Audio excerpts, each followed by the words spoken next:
Good evening and warm welcome to all the participants. This is 223rd session on WiseViews, and we are joined by Dr. Jagmohan Singh Rishi ji. Good evening and welcome, sir. Thank you so much for sparing your time for this session. I know you're very busy. In spite of that, you have given us this time. It's our honor and pleasure to welcome you. I will do a brief introduction if possible, and then hand it over to you, sir, for your opening remarks. Please allow me to share my screen. WiseViews Leadership Conversations. Over the last 4 years, we have been holding sessions from leaders from across domains on Fridays, typically in the evenings at 6:30 p.m. Today, we have advanced it to 4 p.m., trying to seek the time given by Dr. Jagmohan. And this session is going to be a wonderful session on personal coaching for business leadership, the principles and perspectives. I will do a brief introduction and then hand it over to Sir for his what is promising to be an amazing conversation with case studies and quick takeaways for all of us who have joined this evening. So Dr. Jagmohan Singh Rishi is the global head and L&D and digital customer experience for a pharma company which is based in Mumbai, a multinational. He's also widely known as the Transformer in Chief. He merges leadership science, storytelling, and real world business strategy to create learning experiences that spark measurable transformation. As president of the Bombay Management Association, Golden Peacock Award winner, and best selling author of Are You a Digital Dinosaur? And Real Deals, Real Stories, he brings unparalleled depth and dynamism to every session. His sessions are high energy, high impact, and perfectly tuned to today's evolving academic and corporate landscapes. For students, it is typically campus to corporate readiness, marketing and brand management, sales mastery, HRM. For professors, it is artificial intelligence in education and faculty development programs. Dr. Rishi's programs have inspired learners at IITs and IIMs and leading business schools and corporates, bridging the gap between classroom insight and corporate reality. Beyond that, his work contributes to a noble cause. All revenues from his bestseller support the widows of the Indian Army. That is fantastic. Good thinking, sir. Thank you so much. He has several qualifications, and I will not venture out to read all of them. He had his degree from IIM Indore, MDP, Organizational Leadership, then Xavier Institute of Management, MBA, HR and Marketing, IIM Indore Certification in Leadership Development and Coaching, Organizational Leadership, and several other certifications that are listed. So this is one small and brief introduction to an amazing profile that you carry, sir. Once again, wholehearted welcome on behalf of everyone at ICFAI, sir. Thank you so much for joining us. I will also take one more minute to introduce my esteemed colleague and co-panelist here, Dr. Prasad. He's the Senior Director in the Academic Wing of ICFAI Group. He started off as an entrepreneur and subsequently as a corporate professional and now as an academic at ICFAI. Brings 3 decades of rich experience to the table. He holds BTech from IIT Bombay and PGDM from IIM Kolkata. Welcome, Dr. Prasad. Thank you so much for joining, and I'll now stop sharing the screen. Sir, I want to mention that a large number of people have joined today. Some of them are here on Zoom Live, and some of them are on Facebook Live. Put together, we are quite encouraged by the response that we received. Looking at the title, looking at the person that is yourself as a speaker, we have recorded, although the time is slightly different from our regular time, which is 6:30 p.m. I want to thank you for creating this kind of appeal and bringing so much value to WiseViews platform. With these few words, I request you to start your session. Thank you once again, sir. Thank you very much, Dr. Sudhakar and Dr. Prasad. Thank you very much for having me over here. At the outset, wish all of you a very happy New Year and happy Basant Panchami. Today is Saraswati Puja Day also. And what a great day for having me on board with you. And it is my privilege to be addressing all the members of ICFAI. And it will be, let me do some kind of, justice by sharing my thoughts with you. Let me start with, a small brief introduction or opening slide, which is there. I wanted to, get into this aspect. So before we go forward, I hope everybody is able to do a chat. Let me start with a small engagement slide, which talks about, this is a code given on the slide. You must be seeing a code. This is my code. So can somebody uncode this code, please? Can somebody try to uncode this code? You can put in a chat box, or you can unmute if possible, or you can say it also. If somebody answers are coming, Sudhakar ji, you can let me know. I will not take too much time on this. If somebody is able to uncode it, it will be great. If not, then I will pass it on, and maybe at the end of the program, I'll share the code. From 13th September 2020, Pfizer is going to be a great player. That's a good one, sir. That is a good one. But this is my code. This is not Pfizer's code. Good attempt. It's a very good attempt. And somebody is also mentioned there. 13 September revenue more than 20 clients acquired by Pfizer. Okay. Well, Pfizer is among top 5 these days, and it has something to do with my profile. So maybe at the end of the session, time permits, I will definitely share with you. Let me continue with the session. My sir has already been kind enough, and it was very, very elaborate introduction sir has given. Some of the things which I would like to talk about in next 3 minutes is about finding purpose, learning outcomes, and leadership development, which I am known for. I'm an army reject. Why I say army reject? Because my father was in army, grandfather was in army, my brother-in-law is in army. I'm the only black sheep who could not join army. So I turned a salesperson, turned a leader trainer, and transformed to a coach. Well, I got selected in army, but I got rejected medically because of the knock knees. So that is how it is. If you Google India's top CEO coach, if you Google later on, I don't want you to do it now, you will find my name at the number 1 position in the SEO. So that is a kind of thing. This is the introduction which sir has already given.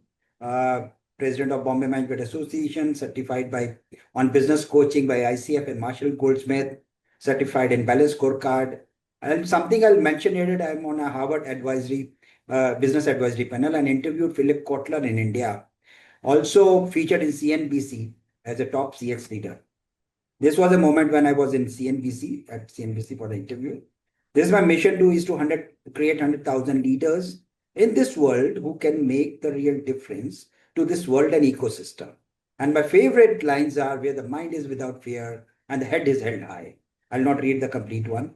And that is the reason I am taking up this session over here so that I can help create further in my mission. Some of the organizations I have been associated with: Park Davis, Pfizer, Warner Lambert, Wockhardt, Aber Mannheim.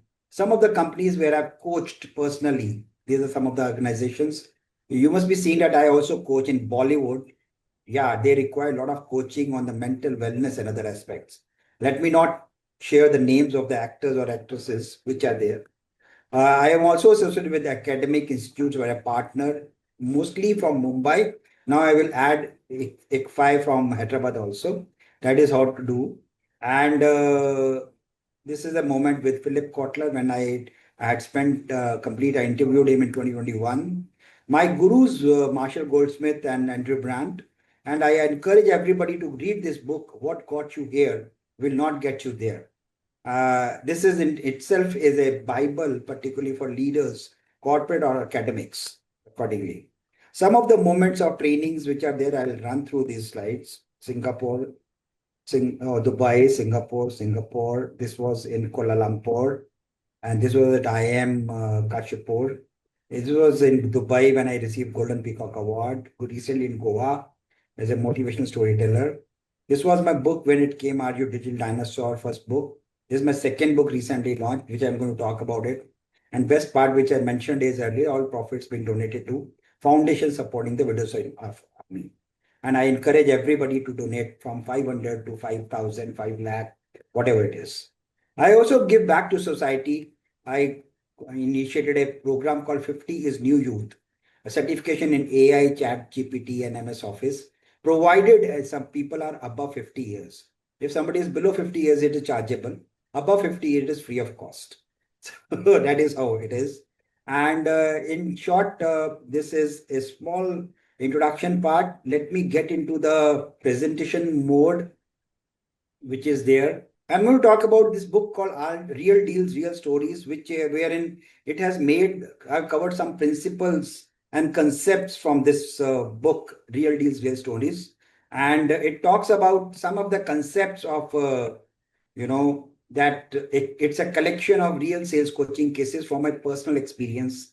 And it has been written particularly for salespeople, managers, leaders, whatever it is, academic or corporate leaders, and focus on unlocking human potential, just not just numbers upon. So let me straight away say that it has got 10 stories in it. The first story is about territory management coaching.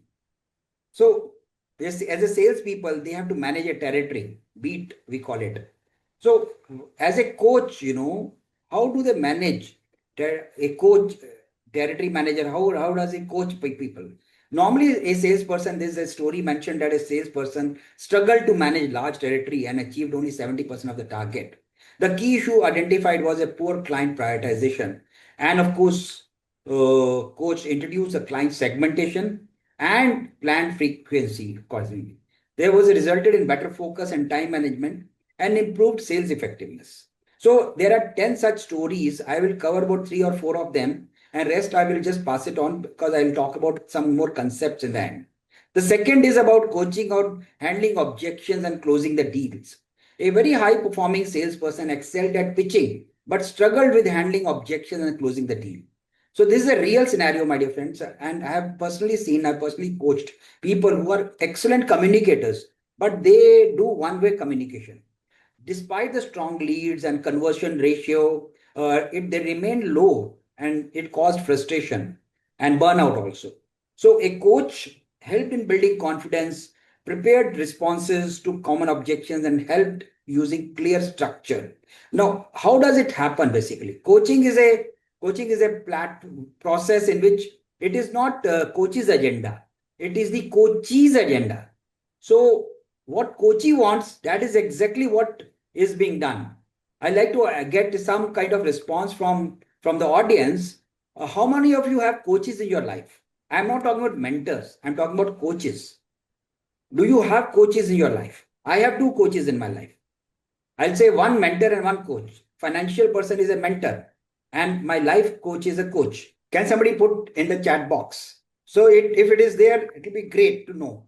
So that talks to me about if there is no answer, that means I will assume that there is no coach, or maybe you'll be having a mentor accordingly.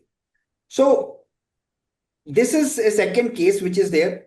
Third case, let me come on. This is that there's one coaching to a sales manager on people skills. A sales manager faced challenges with team motivation, communication, performance consistency, and the root issue was limited to interpersonal connection, confidence in people management. And coaching emphasized active listening, one-on-one conversations, and constructive feedback. So coach spent some time on it, and as a result, manager built stronger team relationships, improved morale, and better performance outcomes. So these are some of the stories which it's a 1 hour read, and that is exactly what feedback I have got. Suppose coaching is there on selling with emotional intelligence. Emotional intelligence is something which is required in today's corporate and academic world from the bottom to the top level. So this is how the coach who was there, he was coaching a person who required emotional intelligence. The salesperson struggled to connect emotionally with customers, impacting or closing rates. The sales conversations were overly product oriented rather than customer focused. So coaching emphasized on emotional awareness, active listening, and empathetic questioning. So as a result, it led to stronger relationship, higher trust, and improved sales outcomes accordingly. It also coach can also be helpful in mental stress also. So there was a sales representative who experienced very high stress and pressure affecting performance and focus. This is the case, particularly a person was in Delhi, and I tell you, he was having huge problem with respect to managing stress. It is individuals' ability to manage stress. So long working hours, demanding targets led to burnout systems and symptoms. So coaching introduced stress management techniques and performance focused routines. So it led to emotional balance, confidence. The person got promoted also very fast after 6 months of coaching. So that is exactly what it happened. The eighth case is a eighth story is about coaching a marketing professional in the cosmeceutical industry. So this was a case of a marketing professional struggled with weak product positioning, low campaign impact. So campaigns failed to clearly differentiate from brand from competitors. So here the coach also emphasized on blue ocean strategy. You know, what happened is the marketing professional was working in a red ocean strategy only. But in this case, coach brought out the concepts of blue ocean strategy, that how a person can be different. And I remember I discussed about the blue ocean strategy of iPhone and how iPhones, oh, I'm not saying iPhone, I don't recommend it, but the way iPhone started it, it made the competition irrelevant. And here we brought about the discussion that unique selling points, audience focused message, and it led to strong positioning, better engagement, and improved campaign effectiveness. So, in short, I must say, that it this coaching not only helped the sales representatives, it helped the marketing professionals. Case number 9 is for the CEOs on sales and marketing strategy. So, in short, it was CEO faced a decline in market share due to fragmented sales and marketing efforts. So, lack of alignment was there because whatever CEO's vision is there, it is not percolating down, and there were execution gaps. So, coaching helped the person in unified long term sales and marketing vision accordingly. This led to strategic clarity, alignment with the team members, and sustainable growth focus accordingly.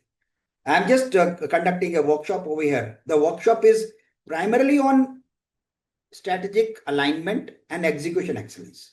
And that is the key aspect, whether it is a corporate, whether it is academic, the gap comes in the alignment part between the leader and the down the line.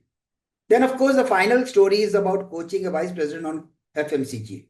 In short, it enabled a better cross-functional synergy and improved organizational performance. So these stories are primarily for just about 1 hour read. And some of the concepts which I've covered in this is refining, reflect, realign, reinforce, and reevaluate. So the concepts which we normally follow are a grow model concept, wherein we talk about refine your clear coaching goals, then reflect on self-awareness, what I've done till now, then realigning the goals and actions to be done, then reinforce what are the strengths of a coachee, and then of course reevaluate the impact and close the gaps of to evaluate the outcomes. These are the 5 R's of coaching, which talks about continuous growth and success. There's a checklist which is mentioned, which is a very important checklist, right? From preparation, observation, feedback and action planning, upside coaching, and overall sales coaching competencies accordingly. There's also a self-evaluation on coaching competencies. So because this is targeted towards leaders, so they can evaluate themselves on facilitating open dialogue, showing empathy, providing clarity, challenging thinking, balancing support and challenge, stimulating action, personalized feedback, and inspiring accountability. So this is the complete very short, I'd say, inventory to assess the competencies of the people. There's a Thrive model, which is again mentioned over here: trust, health, relationship, innovation, vision, and excellence. Again, it talks about the coaching elements which is required and specific actions to be taken. I also focused on Maslow's hierarchy of needs. Let me not focus on that, but talks about self-realization, self-actualization, physiological safety, and other things as well. There is another concept called results pyramid, because results happen because of some actions, actions happen because of some beliefs, and beliefs happen because of some experiences in the past. And that is where exactly the culture of the organization is made. And this is the core of the coaching process. Leaders should know how the results are coming. Are they coming in a shortcut format, or are they coming through a process oriented format? So that is exactly what leads to experiences, beliefs, actions, and results, my dear friends. So the final slide I will talk about is a little bit more about is that there is a very important aspect, that how aligning job titles to strategic objectives. So if there's a case study where a person is been told that when you approach a CEO, okay, when you approach a CEO, in this case, if you approach a CEO, what should you talk about? You should talk about revenue growth, you talk about brand strength, you talk about forecast accuracy, you talk about customer experience. When you're talking to CFO, the approach will be different. Margin expansion, cost optimization, financial predictability, and of course, data-driven place planning. If you're talking about VP of sales, you talk about deal velocity, conversion rates, upsell, cross-sell, sales productivity. If you're talking about VP of marketing, you talk about campaign ROI, market visibility, cost efficiency, and sales enablement. If you're talking to CIO, talk about data security, IT cost reduction, system reliability, and operational excellence. So friends, in fact, the impact is from generic pitches to targeted leadership level conversations. This becomes an execution enabler, and rigorous pre-planning is required in this case. So this finishes my presentation, but I'm putting some questions in the to all of you, that which story resonated most with you, number one. What would you coach differently from today onwards if you are coaching to somebody? And what is one action you will take this week? I would want some participation from all of you. So you can put in the chat box, or you can unmute if possible, or I would like to have. This is my last slide, which I mentioned over here. And I look forward to some kind of question and answers from your side, friends. Which story resonated most with you?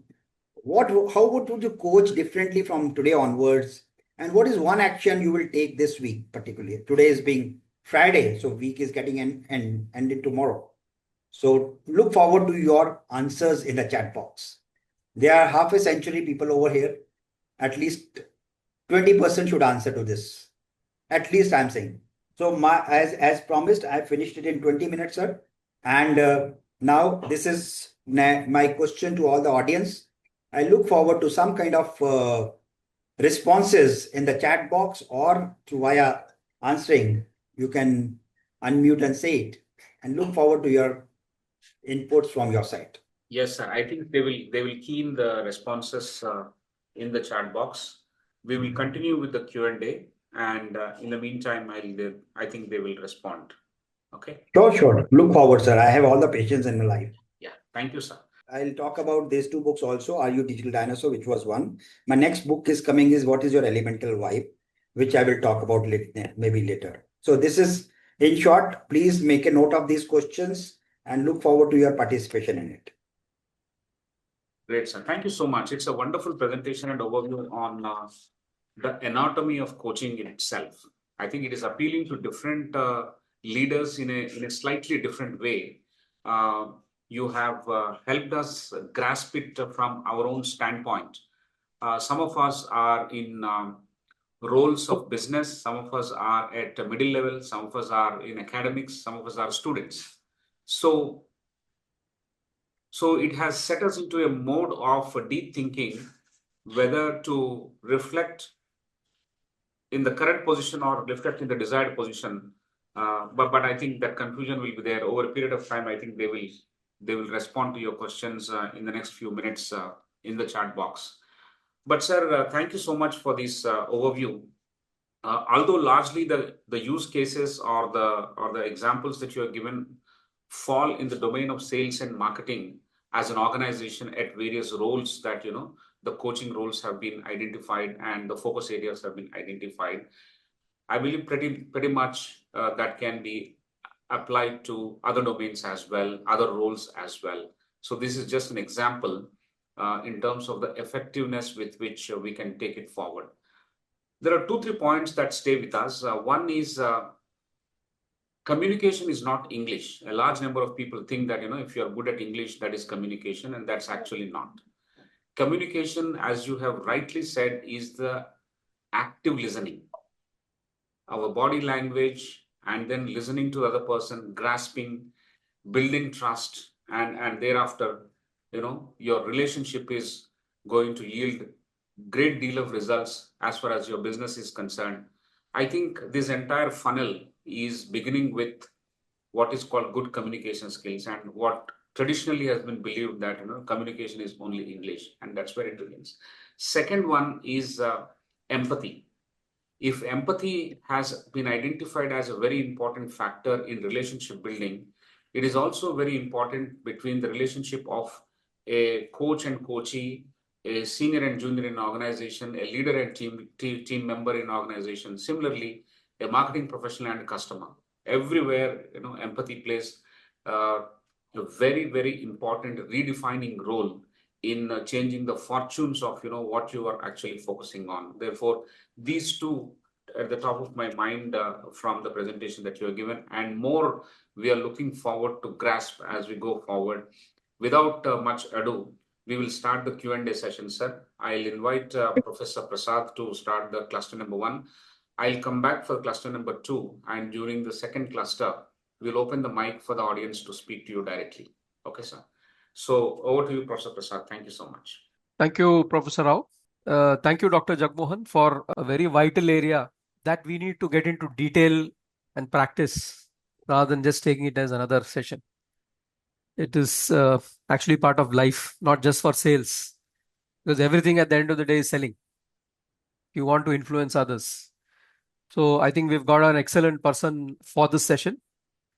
I'm also happy about the fact that you have put L&D and digital customer experience together, and this is something which is extremely important in today's life, and I hope we are able to get insights which combine both of them.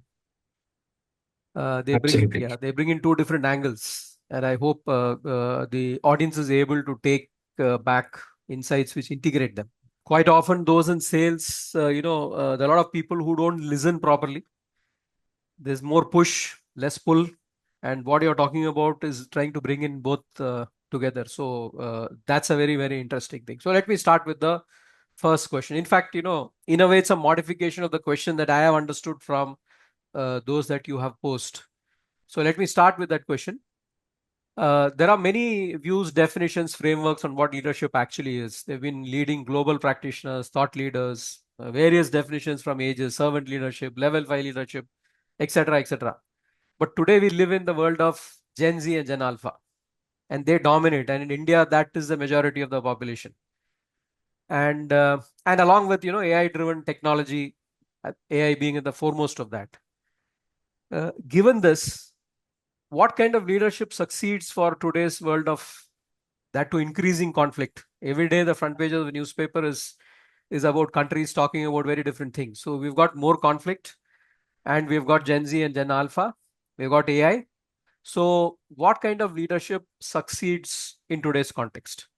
Good question, sir. Let me answer in this particular manner. That there are some basic traits. As sir was talking about, Sudhakar ji, that my session was primarily book is on sales, coaching, and marketing, sales and marketing. But let me share with you, every person in whatever role they are, they're a salesperson, right? So whether it's a human resource person or a CEO or the first line manager or a dean of the office, they are salespeople. They have to be selling their ideas down the line to their direct reportees. That is how. Coming to your question on Gen Z and Gen Alpha, I believe that I have been working very closely with Gen Zs of late, and I believe there are a lot of positives in them. Okay, although let me share with you, they may be impatient and they call spade a spade, but at the same time they are very intelligent, and I will say they are very ESG oriented, environment, social governance oriented. Okay, that is something which is there because they are not coming from that generation where they have to do roti kapda makan. They are already self-sufficient. So that is where they have started thinking from the perspective of moral sciences and other things, which used to be a subject during my school days. They are living examples of moral sciences these days. However, engaging them, I will give a very simple answer to it, which we call it when I cover situational leadership also. That engaging them is not difficult. We should not focus on the performance part only. Okay, it is the number of touch points we have with Gen Z for their performance, at the same time their development and engagement also. As a leader, what happens, the gap comes, people only follow on the performance. Kitna hua hai, how much you are going to deliver. They talk about only quantitative aspects of it.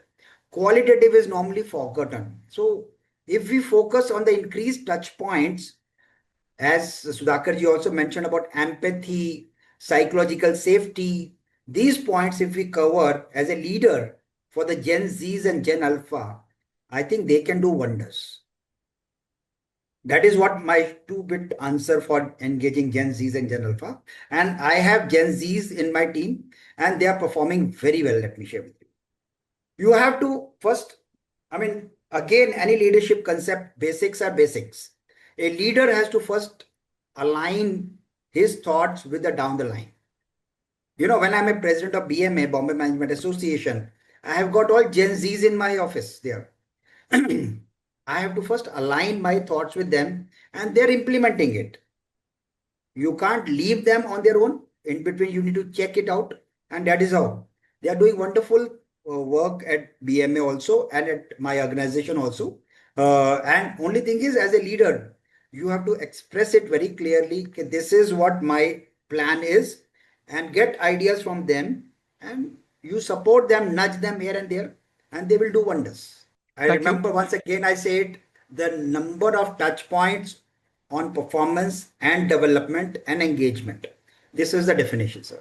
Thank you for that critical point that you brought in, which kind of gives a kind of a template and kind of anchor around which one can think over this dimension.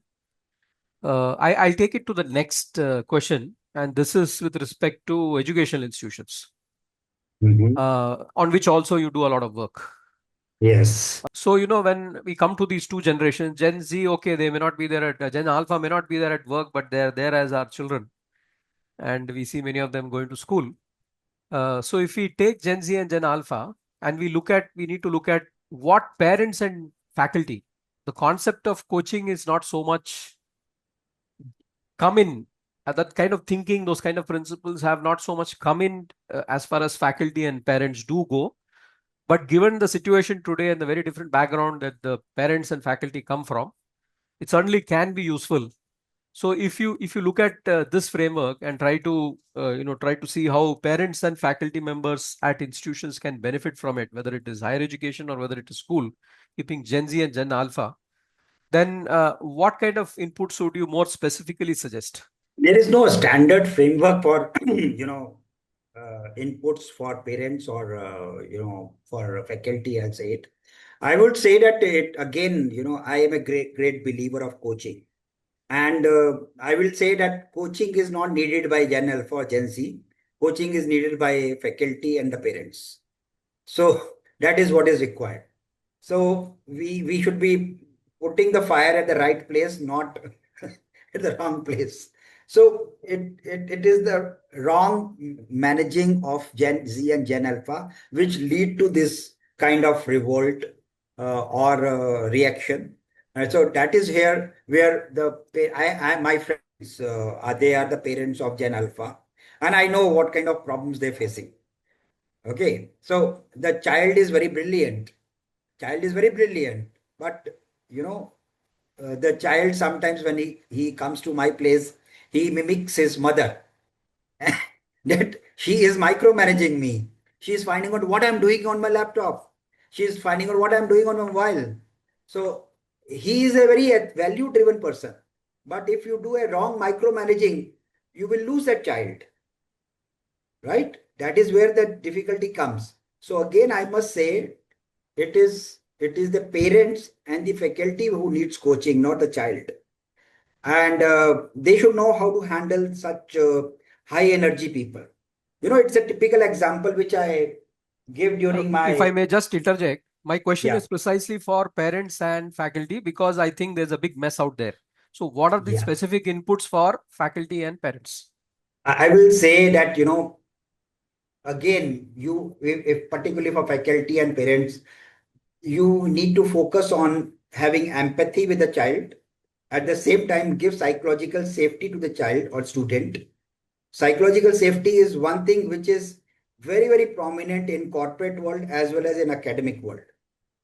Let the child make mistake, but give them a safety network that don't worry, I am there behind you, but of course within that parameters. ऐसा नहीं कि बंदा criminal हो जाए, something like that, वो नहीं. But what I'm trying to say is that children should be given psychological safety to that it's okay to fail also, but you need to work around that. Don't worry. That mindset of growth mindset should be talked about it. So I will say there are certain traits which parents and faculty should demonstrate is having patience, having empathy, having a dialogue, open dialogue, with the children. That is something which is important. Openness, transparency, walking the talk, that is something which is very important. Walking the talk, these are nothing new. These have been from age old. But what happens is people forget those aspects accordingly. Walking the talk is equally relevant in academic world as well as it is in corporate world or at homes also. Typical example देते हैं हम, we say to the neighbors that I am not at home. Tell the child that I am not at home. So what is the message, indirect message which I am giving to the child? That it is okay to lie. So these are some of the examples which we should be very, very careful for. And I would say that parents should be able to engage and ask questions there is a technique called funnel technique in sales parlance, we call it. Though parents and faculty should the technique of funnel technique also. Asking open-ended questions, choice questions, leading questions, and of course closed-ended questions. So there's a technique of funnel, we do it. So if you have to ask me about the drill part of it, there are multiple skills which I can talk about it. There, how to develop a rapport, how to do ice breaking. These are some of the techniques which are there. In case there is an objection, how to disagree to agree. Okay, agree to disagree, and how to take a commitment from the child that how will they implement without letting the child know that I am leading him towards that or him or her accordingly. I think I can keep on going. I've got a lot of techniques in my mind. Thank you. I think, one of the reasons why I've posed that question is sales has a lot of, and particularly you being from sales in Wockhardt, I think there's a huge history of what can be very useful. Though, in academia, they may not take it in that particular fashion, but certainly it can be adapted and it can be used both by parents as well as faculty members to Sir, better understand. I will disagree on this that academics cannot take up these concepts. I think rapport building is equally relevant to the academics also. I think So what I'm trying to say is that I'm not talking about my perspective. My perspective is that it is absolutely relevant. But I'm saying that the system of academia is yet to use it to the extent, which is why we see that there is a big mess. There's a huge demand on institutions to produce employability, but you end up with a lot of sad stories at the end of the day. Basically, it's a systemic issue, and there needs to be an understanding that this also needs to filter in, because what sales does is a translation of human behavior, nothing different. Obviously, the same human behavior can be used in education as well. There's nothing very different on that. So I'd like to hear a bit more on that, on what you said in the last part, the sales part which can be used. Let me share with you that, this is one domain. If a person has worked in sales, whether be it in business development, in academics or in corporate, the persons get used to understanding of the psychological behavior of the people. They become psychologists basically. You understand the body language, how the person is sitting, is he closed or is open. So as a faculty, whatever I'm talking, is it going one way or am I creating engaging sessions with my students also? Okay, do I have sufficient icebreakers to engage with my students? Is my session continuously theoretical or I have added some practical tips also in it? The rule is that they say the attention span today is lesser than the frog we call it, or that fish which call it something 8 seconds or 12 seconds. So how we design the curriculum is the most important. I am helping many B schools design their curriculum, and That is where the change comes. I mean, it is not that we should be teaching, we should be facilitating these days. The change has come from teaching to facilitation. Okay. I mean, a simple topic like AI, which is very technical oriented. I did a 15 hours facilitation session on AI with one of the leading B schools in Mumbai. So, and they liked about the facilitation style of mine. It is not me, but there's a team who's doing it with me. So that is where it comes, that we need to develop the faculty. We need to have FDPs which focus on the engagement techniques of the students. The session plan should be such that after a few slides or after a few sessions, there has to be an engagement activity. Okay. I mean, it is not that in a typical, I'm coming from the workshop, which is there, where I'm talking about how the managers, they develop their members, coach their team members. So it is not the how much manager speaks. It is how much manager speaks and asks question that what has been transferred to that person. Similarly, a teacher, a professor, he or she may talk about concepts in chemistry, in psychology, in whatever it is, but are the students absorbing it also? So that is something. There are two things which are very important. That one is the mindset of the student, mindset of the teacher, and absorption capability of the students, as well as absorption giving capability of the teacher. Absolutely. I'm happy that you focused on these points, because the debate currently is about teaching, learning versus research. And the entire gaming system of points for ranking is towards research and not towards learning. And what you're talking about is absolutely centered on learning. And if teachers need to spend more time on understanding what learning is, they'll have to study students a bit more rather than studying more papers. While that is necessary, you need to spend adequate time in class trying to understand from techniques that you've said, or what students need and how to get them to outcomes which are asked by industry. So I'm very happy that you have focused on that point. I think we are at about 4:45. I'll hand it back to Professor Rao. Thank you, Prof. Sir, it's a There good are conversation. more things, Dr. Rao. I'd like to mention one point I forgot. Sorry to interrupt. There is a technique called NLP technique, which is a very popular technique, VAK models. So if this can be made aware to the faculty members, the academia, that how I can use the concepts of NLP, VAK in my learning pedagogy, that will create a lot of difference. Okay. Right, sir. Would you expand what VAK is? Visual, auditory, and kinesthetics. Okay. Thank you. NLP is extremely powerful, and I hope that we do something about this. Thank you, sir. At this stage, I have one question. I don't know if it is too late to ask this question, but let me ask on behalf of several people who are not asking. The question is, in simple language, what is the difference between coaching, mentoring, and training? It's a very, very, very interesting question, sir, and my favorite question. I can answer this question for 2 hours also, but I will answer in 2 minutes. Let me start with training. Training is something which we happen in the classroom also, which is like teaching, wherein one-to-many is happening. And there is a concept of, say, leadership, which is being taught in classroom. Whether the person has understood or not, it is up to the trainer, up to the students only, whether they need to learn or not. So training is one-to-many in the classroom, on the Zoom. These days, virtual hybrid sessions are also being done. That is what training is. Mentoring is where a subject matter expert is doing one-on-one or one-to-many, means maximum 5 people on a particular subject. For example, teaching how to do, but that particular thing. Suppose this is basically on the subject matter expert about mentoring. A subject can be on NLP itself, or a subject can be on cost management also. So the person joins a company, a new company, and he or she is allotted a mentor. And that person can go to the mentor and ask anything under there.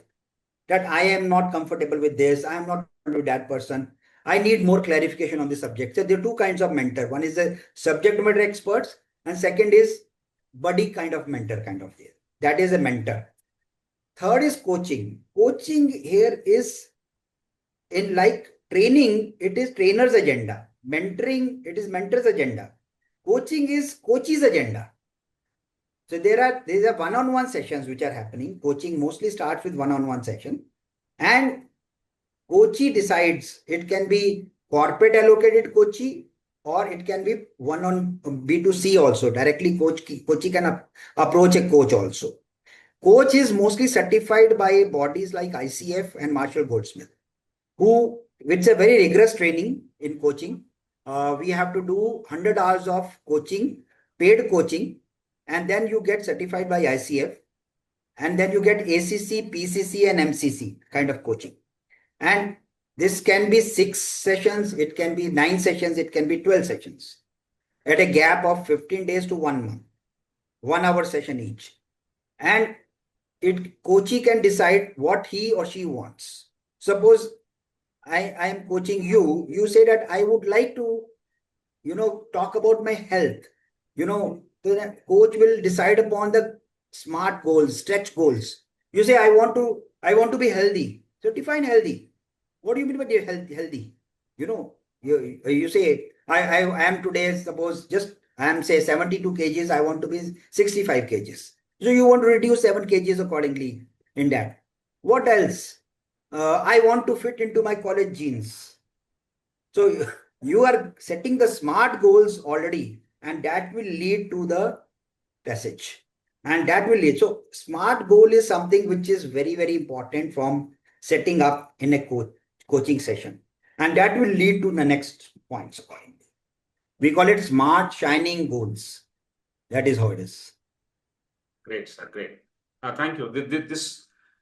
This kind of a pithy overview of the mutual differences between coaching, mentoring, and training helps to map the audience in their mind what they are looking for, what kind of questions they can ask, and how they can absorb it. So I plugged in this question at this stage of conversation. I will now move forward, sir. Thank you so much. If you were redesigning, because you mentioned it also, a business school curriculum today, what is the first thing that you will drop, and what is the one thing that you will add immediately? Sir, this is a very difficult question, and it's a consulting question. Let me try to answer it. First thing is, I'll not say all B schools are having the same kind of problem.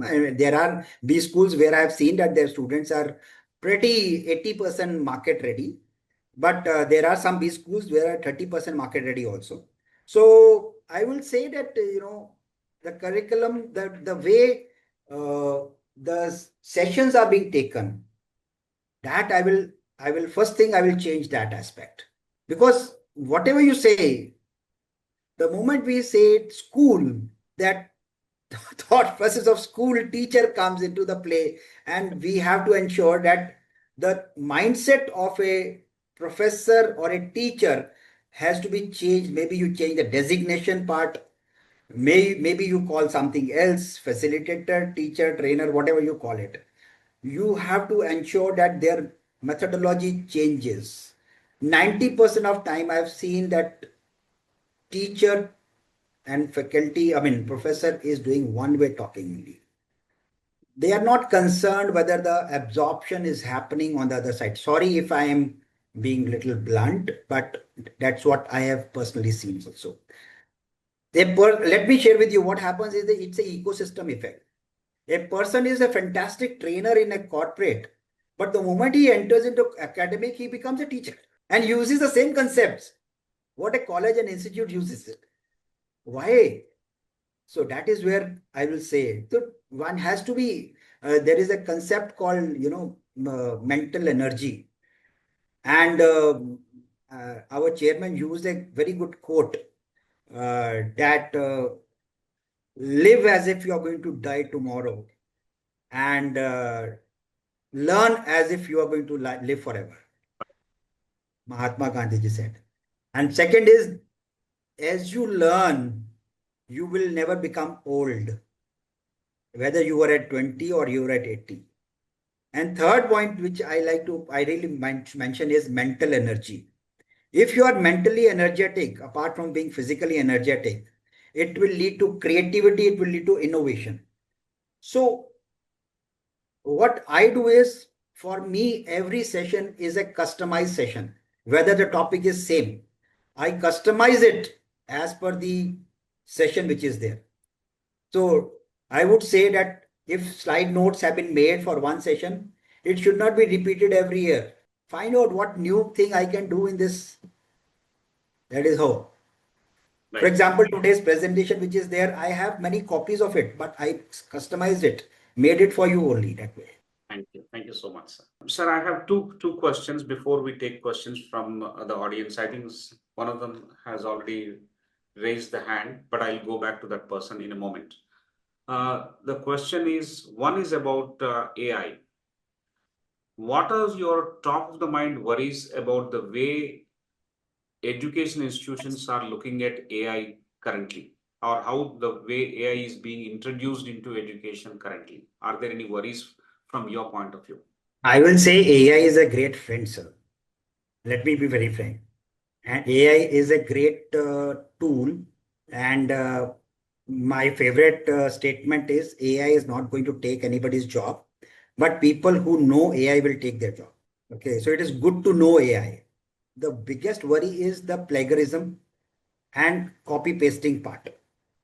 So whether it is faculty or whether it is a student, one should be using it as a slave, not as a master. So that is what I'll say. It many I have seen, a good academic institutes.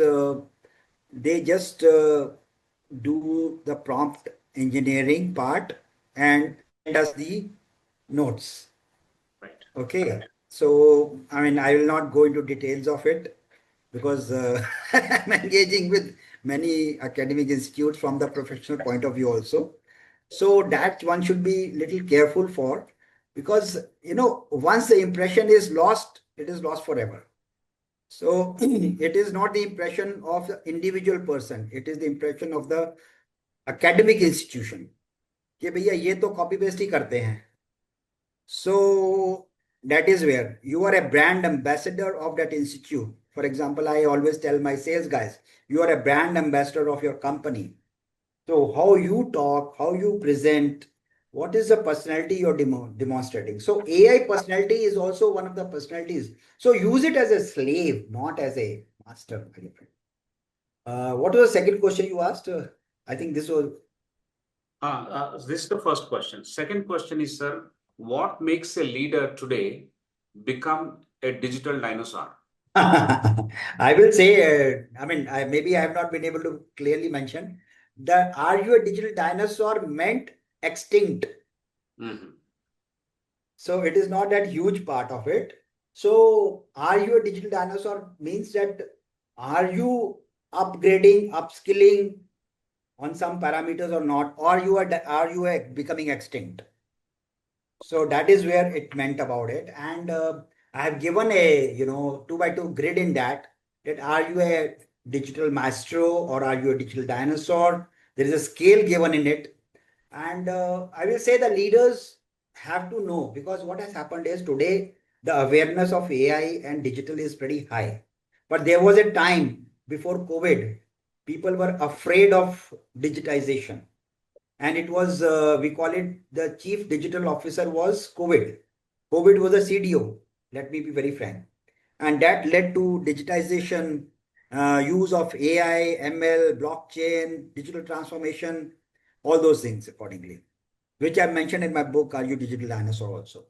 And so one has to, have the qualities with respect to curiosity, that how I can make this thing better than yesterday. So one should always have, plus at the same time, keep on experimenting. Let me share with you one risk part of experimentation is it invites cost. It invites cost. So if you do not experiment, you will not learn. It's okay to fail. That's the mindset one should have. I have introduced so many initiatives.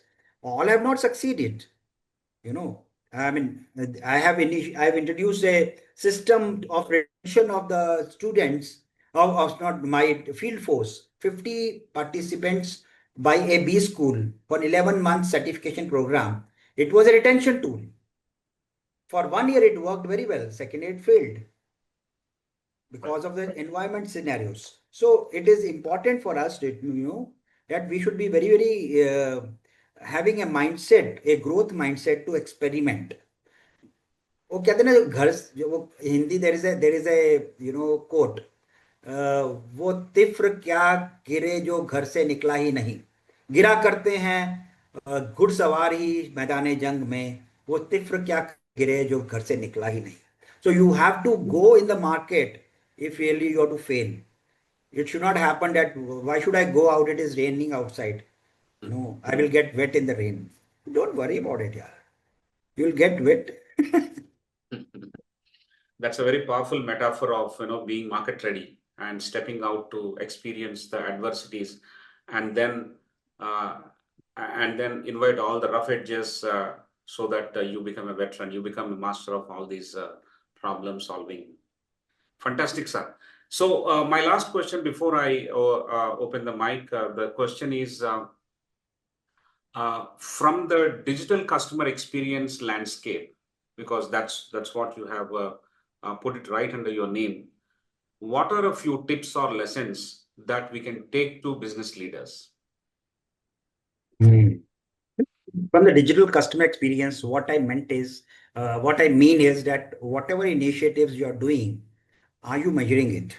Are you measuring it? Do you have a balanced scorecard of your initiatives? Whether you are in HR, whether you're in marketing, whether you're in sales, whether you're in IT or finance, are you doing the what that evaluation is? We call it there is a evaluation score now. We call it. I'm forgetting it. How do you measure CX, which is there? Anyway, so where you have detractors and promoters, there is a Net feedback promoter which score. Net promoter score. Net promoter score, NPS, net promoter score. So one should always have this net promoter score of every department. Okay, so that will give us, that's the reason I mentioned digital customer experiences. So whether I'm in hospitals where we measure the net promoter score of the doctors, departments, it is billing department, or it is nursing, or it is RMOs. So we ensure the net promoter score. Similarly, for the corporate also, we measure the net promoter score of training department, for HR department, which is quantifiable and qualitative also. So that is something which is important for us to measure. It is very easy to say, but it is very difficult to create that framework, my dear friend. So it is important for us, that, as an academician also, for example, in corporates, we after every session, we have a QR code wherein people have to just scan it and give a feedback. It takes only 30 seconds. But we have got a dashboard, no? We have got information. And more so, how are we using this information is very important. There is information from water everywhere, not a drop to drink. So information overload is there, but there has to be some people in your team who are ensuring audit and quality. That is well. Great, sir. Professor Prasad, you have any question to come back to? Yeah, I have one. Yeah. We were running out of time, so I kept it away. And this is a very specific questions come from the audience. I've just, kind of pivoted it so that it is useful for all. Particularly, those who are mid-aged or above, not belonging to Gen Z or Alpha. There's a lot of pivoting happening in careers, transition. And a lot so because of these, the technological forces at work. The question is related to that. How can personal coaching help leaders transition? So the specific question that one gentleman asked is how to change my career from senior manager in an insurance company to business analysis in a reputed company. So if that is an example, and this is a situation of transition that we are trying to coach for, are there any inputs that you'd like to give? I will try my best ability to answer this question. It is very commonly happening with respect to downsizing these days and also corrections. There is a term called outplacement. I don't know whether you have heard about it or not. Anybody heard about it, outplacement? So outplacement is a term wherein organizations are planning in a very phased manner to train your people and phase them out of the organization. And that is where coaching is playing a big role. Okay. There is a movie called Up in the Air where my favorite actor George Clooney is there. His job is to tell people that you are being sacked. Okay. Wonderful movie. You should see it. Telling this difficult news to the people is not an easy thing. And this is a fact, my dear friends, these days. So one should be, I would say that one should always be upskilling themselves with the latest techniques, tools, use. Maybe analytics is a in thing nowadays. Coding is out of fashion nowadays. Data analysis is another one. So one should keep on adding to certifications. For example, I have my personal goal. Every year, sir was showing my form introduction. Every year, I add one certification to myself. So whether it is leadership, whether it is selling, whether it is NLP, whether it is coaching, whether it is mentoring or digitization. So I keep on adding a new certification every year. So that is the reason I'm able to answer so many questions, sir. Otherwise, I am not an all-rounder. So I would say that keep on investing in yourself. 5% of your income should be spent on your personal development. Keep that budget aside, and whatever is in there in thing. I was surprised that in the academic world also, these days maybe your college is definitely much ahead institute, but I was surprised that many institutes they were not aware of AI only. They were not using much of AI. So in academic institute, if somebody is not using AI, that is a sin. So that is where, and many corporates also, because I am from BMA, Bombay Management Association, I discussed with a lot of who's who of the industry. Even the organizations also, there's some organizations have a very basic lack of knowledge about and adoption of AI. So that is where it is important. And if you bring somebody new and who has a knowledge of AI, the person is placed at a very higher package just because of knowledge of AI. I find that that is a teachable skill, and within 15 days that person, other people will be at the same at par with the new person. So I really laugh at many of the corporates also, that the leaders are unaware of the skills. Okay, that is something which is so important. One should know. For example, let me share with you. One should have that killing instinct, that fire in the belly. That मेरे को खुद आना चाहिए. I may not do it. Let specialists do it, but मुझे पता नहीं. For example, when I launched my book, Are You Digital Dinosaur? I did my whole social media campaign myself. I did my LinkedIn promotion. I did my Facebook promotion. I did my Instagram promotion. I created a YouTube channel. I did SEO campaign. Everything I did with my own hands. I did not pay a single penny. But I knew that. In second case, I have given it to agency. But I know how to give a briefing to the agency now. Sir, I have a question. My name is Anirudh.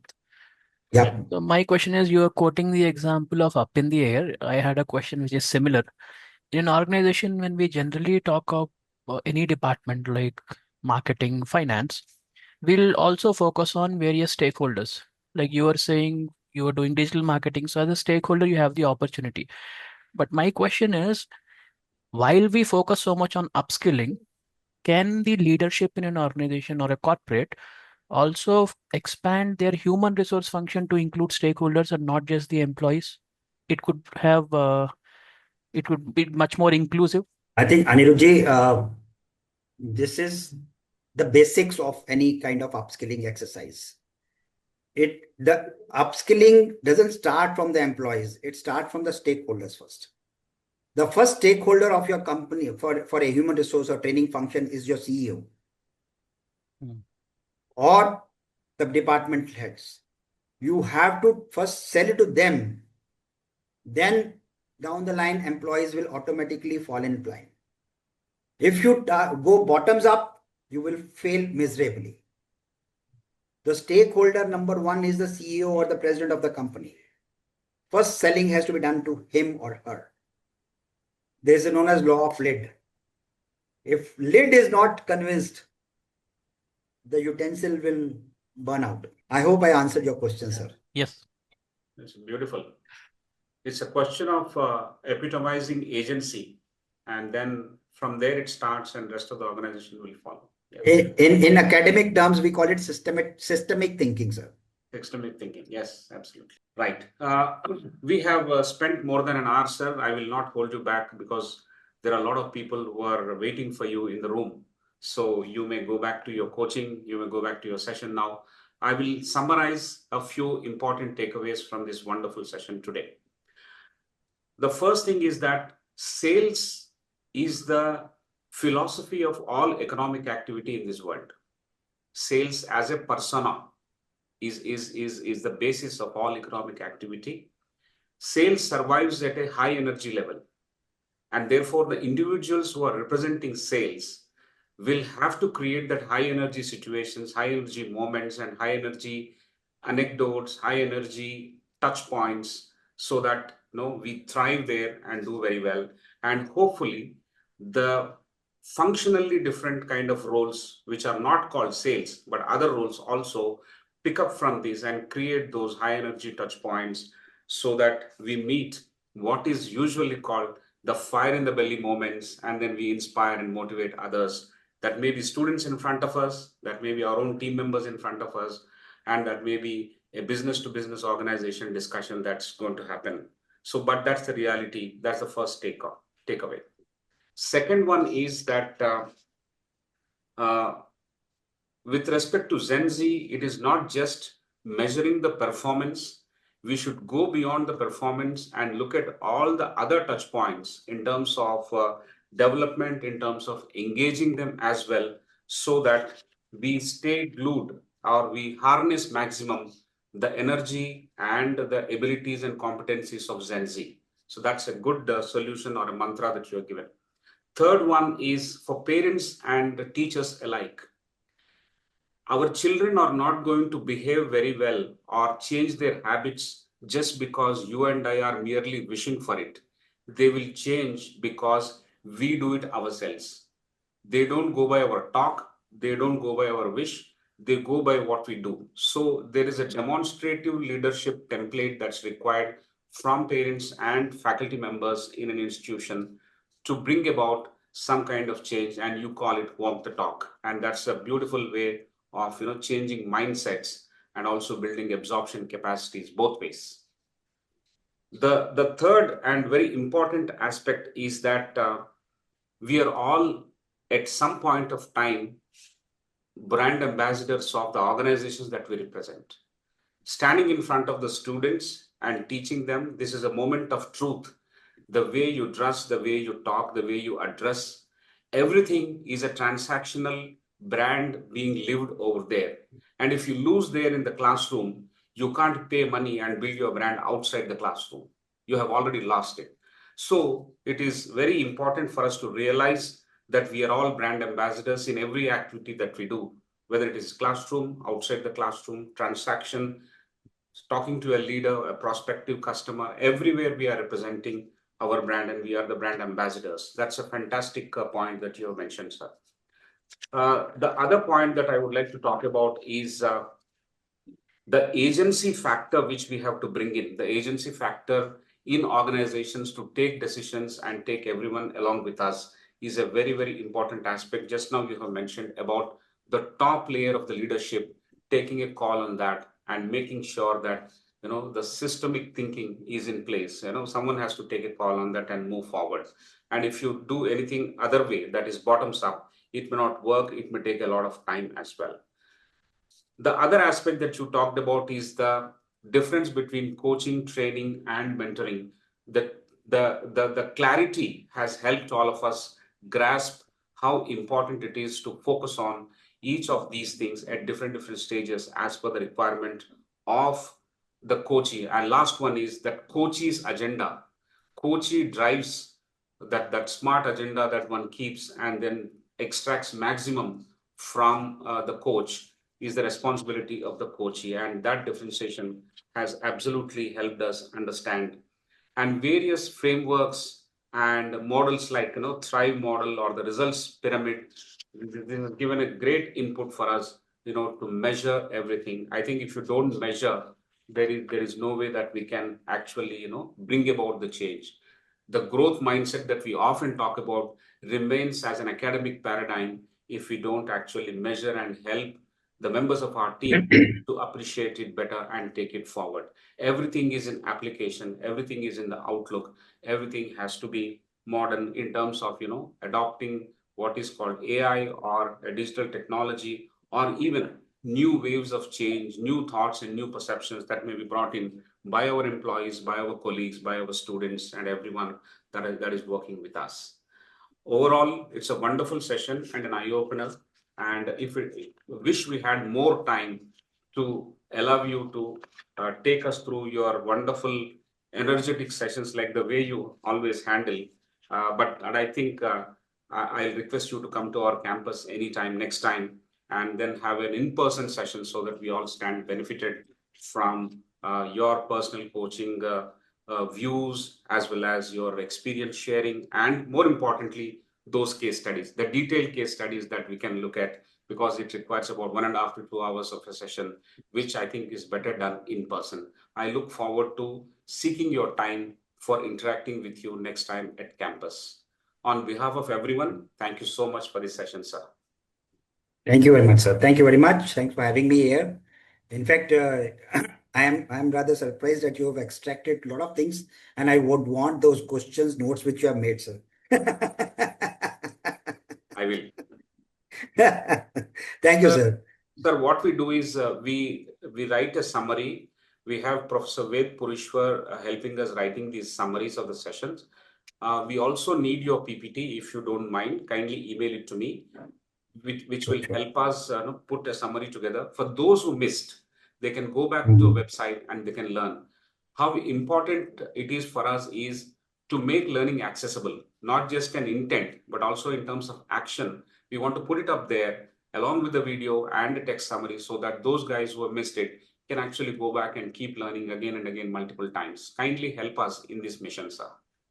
Sure, sir. I will send it the PPT to sir, and definitely. Thank you very much. Thank you. Thank you, sir. So, ladies and gentlemen who have joined from various domains today, in spite of an early Friday evening that we have preponed the session to, I want to thank each and every member. People have joined from media, people have joined from entrepreneurship, tech entrepreneurship, edutech, educators themselves, students and professors who all have joined. I want to thank all of them for this wonderful support.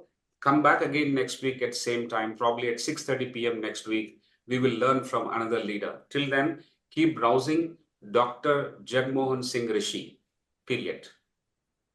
Thank you very much. Great evening and a good night.